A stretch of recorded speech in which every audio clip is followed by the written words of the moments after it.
A poor teenage girl forced to marry an 81-year-old man, but her fate took an unbelievable turn. Sabina's beauty was a force to be reckoned with in the small village of Umuoma. She wasn't the type of beauty that shouted for attention, but rather the kind that made people pause in their tracks. Her skin, dark and luminous, seemed to glow like the earth after a gentle rainfall, and her eyes, large and expressive, held mysteries yet to be revealed. Her laughter, soft and melodious, had the rare ability to soothe the most troubled hearts. Children loved to follow her, enchanted by her warmth and kindness. But what made Sabina stand out wasn't just her physical beauty. It was the kindness and humility that radiated from within her. Ever since her mother had passed away, Sabina had been the backbone of her family. With her father withdrawing into himself, her stepmother, Mamatina, had taken over the household, filling the home with tension and harshness. Sabina worked tirelessly, doing all the chores, but her efforts were often met with Mamatina's cruel words. Yet Sabina never complained. She took it all in silence, missing her mother's warmth more than anything else. As Sabina's beauty blossomed, so did Mamatina's resentment. Every admiring glance Sabina received seemed like another wound in Mamatina's heart. That girl. Mamatina would mutter. She's too beautiful for her own good. Her bitterness grew until one day, it became clear that Mamatina's disdain for Sabina was about to spiral into something much darker. One evening, Mamatina's voice broke through, the stillness of the house, sharp and commanding. "Sabina!" she called out. Sabina's heart pounded in her chest as she hurried to meet her stepmother, sensing something terrible was about to happen. "You're to be married," Mamatina announced, her words cold and final. "To Juma." Sabina's heart sank. Juma. The old man, with a limp, who lived on the outskirts of the village. She couldn't understand why this was happening. "No," Sabina whispered, her voice trembling with fear. "I can't." But Mamatina's smirk deepened, and her words cut through the air, like a whip.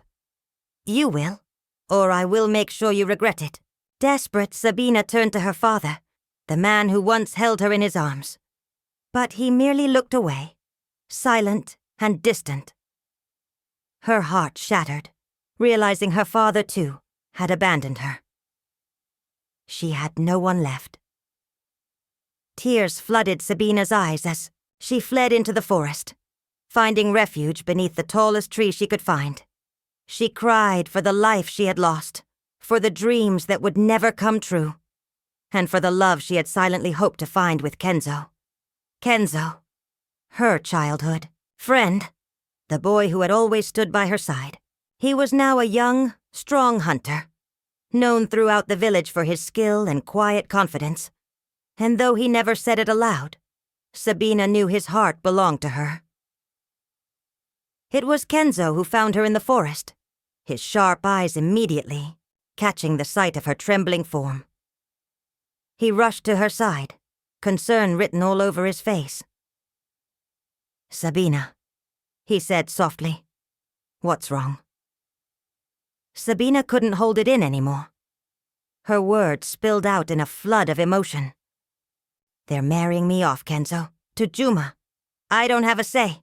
They won't let me choose my own life." Kenzo's fists clenched, his jaw tightening. "Juma? That old man?" he muttered, disgust lacing his voice. "This isn't right. Sabina, you deserve so much more than this." His words, simple yet full of fierce protection, filled Sabina with something she hadn't felt in a long time. Hope. Kenzo's presence brought her comfort, reminding her she wasn't completely alone. "I'll find a way to help you," he promised. "I won't let them take your happiness." The days that followed were heavy. On the day of the wedding, Sabina stood in her simple dress, her heart breaking as she recited the vows that would bind her to Juma, a man she could never love. But as she glanced at Kenzo in the crowd, she saw a flicker of hope in his eyes. She held on to that glimmer, determined not to let it die.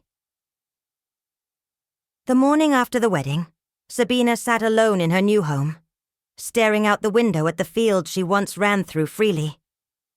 Juma, her new husband, had been kind but distant. She could feel his sorrow and regret, but there was something about him she didn't yet understand. Yet, despite the confusion, her heart ached with the loss of her former life, and the memories of Kenzo's warmth lingered in her mind.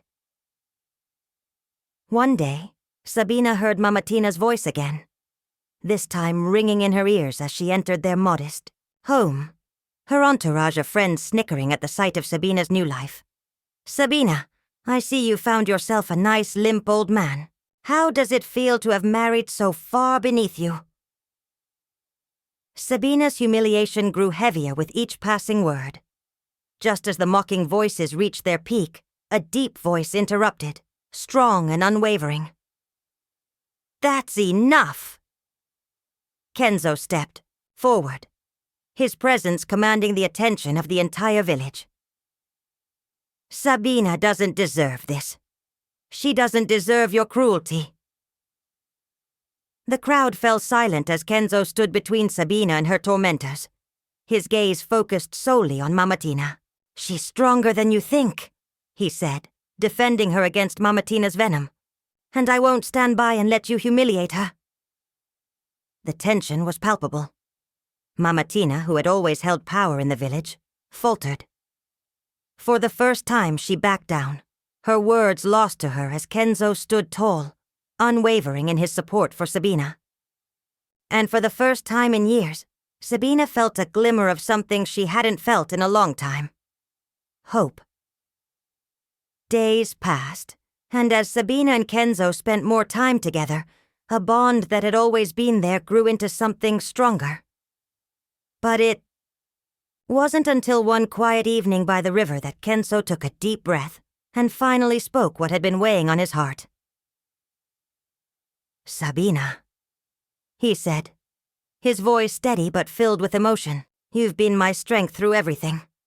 I can't imagine my life without you. Will you marry me?" Tears welled in Sabina's eyes as she nodded, her voice shaking with emotion.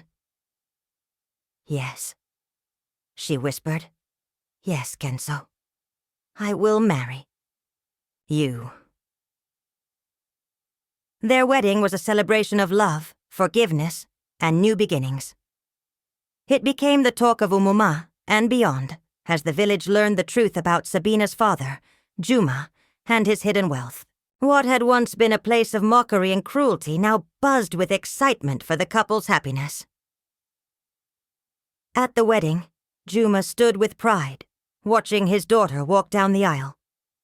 He had finally redeemed himself, not just by protecting Sabina from Mamatina, but by offering her the one thing he could: a future.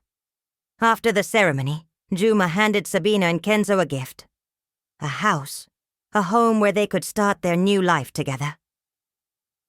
The mansion, a symbol of Juma's hidden wealth, was a gift to his daughter, a place where she could finally be free from the past.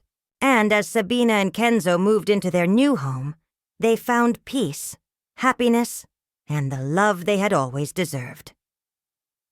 And so Sabina's story came full circle, from cruelty and humiliation to a life of love and freedom, surrounded by the people who had always believed in her.